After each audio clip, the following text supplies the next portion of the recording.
Dito pa rin pala kami sa probinsya ng misis ko sa Manggalayan, Quezon. At naglalakad kami papunta dun sa tindahan na may piso wifi. At nakita ko tong kabayo na to. Isa to sa transportasyon na ginagamit dito sa probinsya ng Atimonan.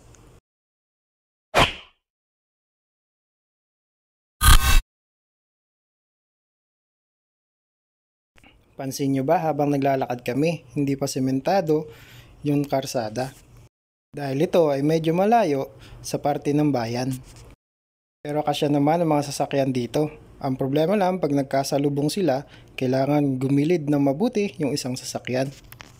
O sa malayo pa lang bumusina ka na para malaman ng dadaan na unang sasakyan na may pasalubong sa kanya para hindi kayo magkasalubungan. Napansin ko yung puno na yun nahihitik sa bunga. Nakita ko si kuya, yan yung isa sa mga transportasyon na ginagamit nila dito, ang kabayo. Napakalaking bagay, lalong-lalo na pagpaahon ka sa bundok dahil hindi naman nakakaakyat o nakakapunta ang mga sasakyan sa bundok, lalo na kung mabato at sa ilog. Nandito na pala kami sa tindahan na may wifi. Doon kasi sa bahay ng mga biyanan ko, wala doon internet, lalong-lalo na walang signal.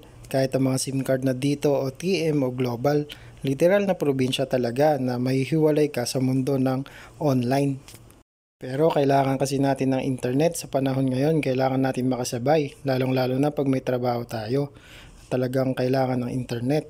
At yung trabaho namin ay sa ibang bansa at kailangan namin mag-update dahil nga malaking bagay talaga ngayon ang internet at pwede pa kayo makipag-video call sa mga minamahal mo. Lalong-lalo na pag mga OFW, gamit na gamit ang mga internet. Nag-extend kasi kami ng 1 week na aming bakasyon kasi nabitin kami. At kailangan namin ng internet at ipaalam namin sa mga bossing namin sa ibang bansa na mag-extend kami. Na kasi katulad ng dati pa text or pa sulat. Lalong-lalo na yung paliham or sulat na ilang buwan bago makarating sa Pilipinas. Ngayon mabilis na dahil sa internet. Anytime, anywhere, kung saan ka man, nandoon basta may internet, makikita mo ang mga mahal mo sa buhay. Talagang sa araw-araw natin sa buhay, kailangan na talaga natin ng mga internet. Kagandahang resulta ng internet, pero pag may kagandahang resulta, siyempre may masama ding resulta na naidudulot sa atin ng internet. Kahit yung mga pag-aaway na personal na buhay o mga chismis ay sa internet na rin nakikita. Na rin ng mga marites, lalong-lalo na sa pag-aaway, nag-online na rin sila ng away.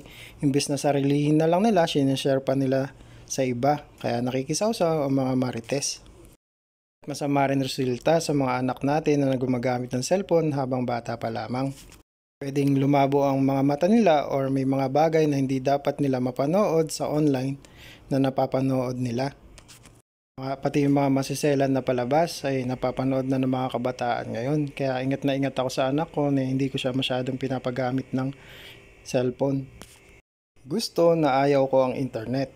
Gusto ko siya kasi isa akong OFW at nagagamit ko siya sa oras na may kailangan yung pamilya ko o kailangan ko mga musta sa kanila kahit papano nababawasan yung lungkot na nararamdaman ko. Ayaw ko siya dahil may masamang impluwensya siya lalong-lalo sa mga maseselan na palabas na isang click lang ay mapapanood na ng kahit anumang edad na may hawak ng cellphone or gadget or internet. Pero kailangan kasi natin makasabay.